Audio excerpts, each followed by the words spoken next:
En 2006, Mme Québec, qui était ministre à la fois du Conseil du statut de la femme et aussi du curateur public, me demandait si j'acceptais le rôle de curatrice publique. Pour moi, c'était un grand honneur, je vous dirais, de représenter 13 000 personnes parmi les plus démunies au Québec, de s'assurer de défendre leurs droits et de s'assurer que tous leurs droits aussi soient respectés surtout.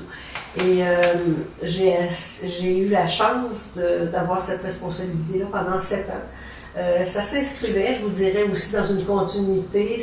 J'ai fait de la défense du droit des infirmières, la défense du droit des femmes, et là, la défense du droit des personnes les plus vulnérables, qui sont les sans-voix au Québec.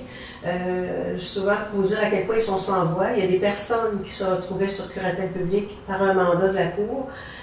Ces personnes étaient éligibles à l'aide sociale et n'en avaient pas parce que personne n'avait demandé en leur nom. Donc, pour être plus isolé que ça dans la vie, là, il n'y a pas beaucoup de personnes qui le sont. Donc, personne dans leur entourage, personne dans la société québécoise ne fait des demandes en leur nom. Souvent, il n'y avait pas d'adresse, ils étaient vraiment isolés. Donc, j'ai été la voix de ces personnes-là auprès des autorités gouvernementales, auprès du réseau de la santé pour s'assurer que ces gens-là aient tous les services auxquels ils ont besoin pendant 7 ans. Donc, 13 000 personnes que directement je représentais, je gérais leur patrimoine, je m'assurais de la défense de leurs droits, et 13 000 autres personnes dont on assurait la surveillance de tuteurs ou de curateurs qui jouent ce rôle-là dans le privé pour leurs parents. Donc, l'État a voulu que le curateur public assure la surveillance pour être bien sûr que ces personnes-là vulnérables ne sont pas abusées aussi par un proche qui a à gérer leur patrimoine. Parce que je vous dirais que dans 7 ans, curateur, j'en ai vu de tous les sortes. J'ai vu ce qu'il y a de plus beau de la nature humaine et de ce qu'il y a de pire.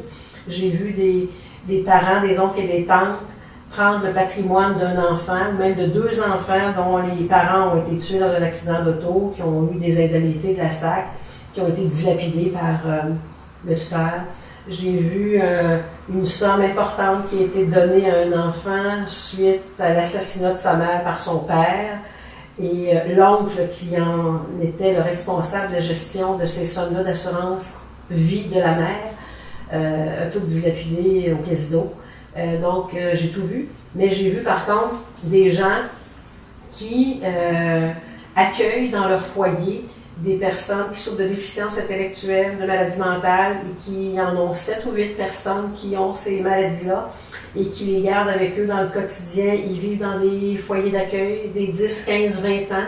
J'ai rencontré des couples, moi, là, qui n'ont pas pris de congé pendant 20 ans parce que personne ne voulait venir garder 8 ou 10 personnes adultes qui souffrent de déficience intellectuelle. Donc, ils ont pu prendre une semaine de vacances quand leur fille, qui a été élevée avec ces personnes-là, à 21 ans, elle était travailleuse sociale, elle dit à ses parents, vous pouvez partir, moi je vais rester avec, c'est ma famille, je les connais, ils ne sont pas dangereux, prenez des vacances. J'ai vu ça aussi. J'ai vu des mères Teresa au Québec, là. Puis des pères aussi, il y en a, on en a. Mais on a aussi des personnes qui abusent de leurs proches, qui aient de l'argent ou pas. Il y a beaucoup de chicanes de famille, souvent quand les gens, même plus vieux, deviennent avec des maladies dégénératives, Alzheimer et tout ça, où les enfants se chicanent de peu de patrimoine qu'il y a, puis qui n'arrivent pas à prendre des décisions bénéfiques pour leurs parents.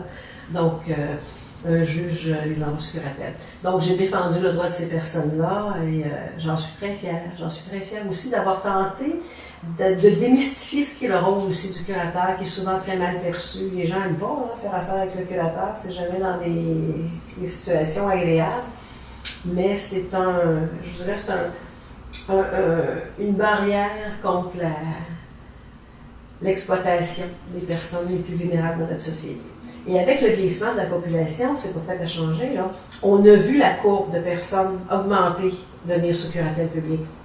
Avec la diminution de la taille des familles, avec l'éloignement des enfants qui ne vivent pas nécessairement dans la même ville que leurs parents, pas dire sur le même continent, et avec des personnes vieillissantes où on a une augmentation des maladies dégénératives, là, bien, il y a de plus en plus de personnes qui risquent de se retrouver les pupilles de l'État, sous curatelle publique. Donc, ça prend des gens très dédiés.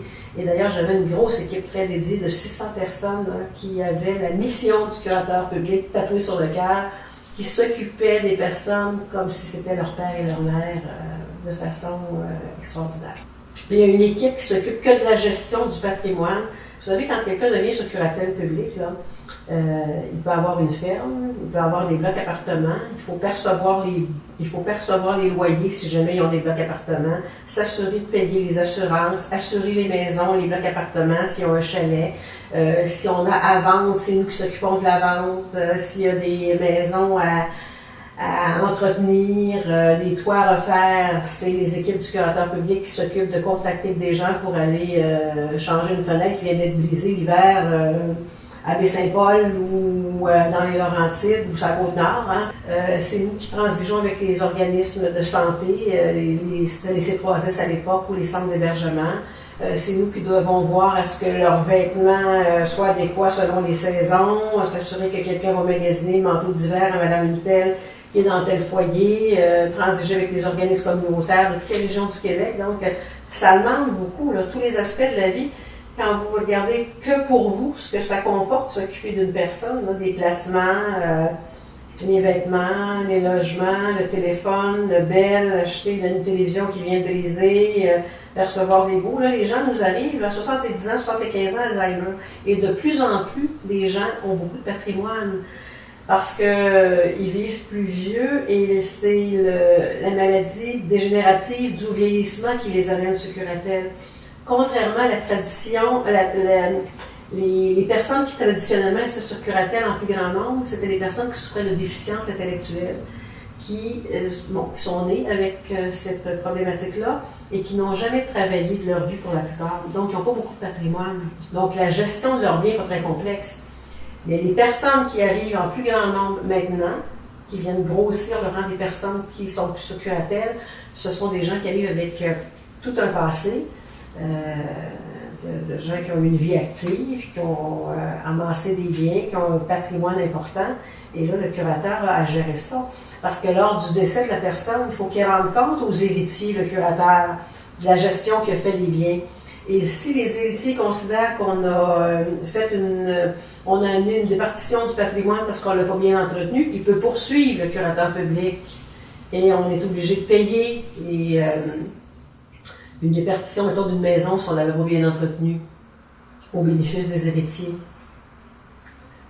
Au Québec, c'est une des juridictions où l'État est le plus présent. Ailleurs dans le monde, il n'y a pas beaucoup d'endroits où c'est l'État qui joue ce rôle-là. Quand il y a une maison d'une personne qui est pas apte à s'en occuper, souvent elle va être vendue. On ne peut pas la vendre automatiquement. Parce qu'elle fait partie d'un patrimoine pour les héritiers, il faut l'entretenir. Et c'est tout ça qu'il faut regarder, là. Il faut moderniser les lois au Québec pour s'assurer que quand il y a de la famille, que l'État puisse davantage les aider à ce qu'ils prennent en charge la gestion des biens de leurs proches, plutôt que de le confier à l'État. Puis l'État peut jouer un rôle d'accompagnateur, de surveillant, mais pas nécessairement celui qui joue le rôle de la gestion quotidienne de tous les aspects de la vie de la personne.